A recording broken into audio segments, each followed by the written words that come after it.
Sizlarga bir taklifim bor edi.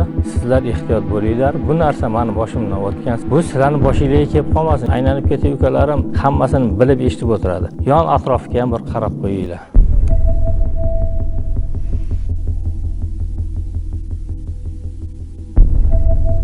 Rahmatulloh, musulmon birodarlar, muhtaram jamoat. Men Ahror Nuriddin, sizlarga bir taklifim bor edi.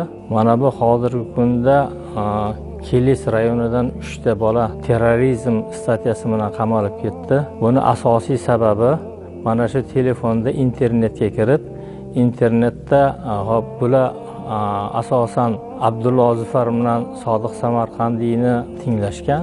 Bu Qozog'istonda zapret qo'yilgan narsa.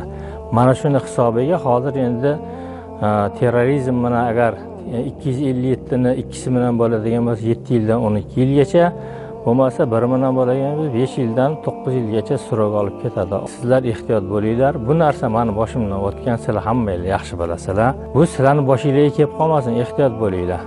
Telefonda internetga kirib, buni ishlashni, ko'rishlikni o'rniga Allohning kitobini o'rganinglar. Allohning kitobini o'rganishlikka payg'ambar sallallohu alayhi vasallam aytdilarki, "Xayrukum man ta'allamal Qur'an va 'allamahu" dedilar. Sizlarning eng yaxshilaringiz Allohning Qur'onini o'rgangan va o'rgatgan odamlar. Ya'ni bu Allohning Qur'onini o'rganish va o'rgatishlikda Qozog'istonda hech qanaqangi bir moniylik yo'q. Qur'on o'rganishlik, o'rgatishlik problema narsa emas.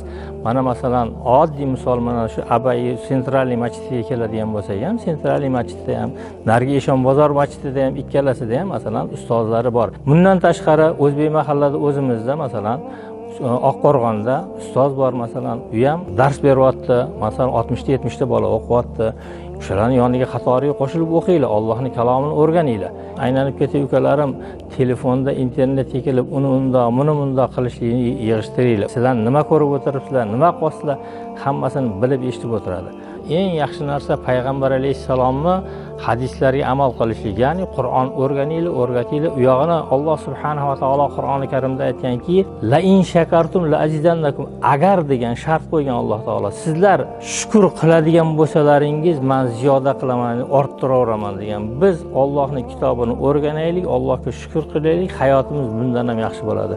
Yon atrofga ham bir qarab qo'yinglar.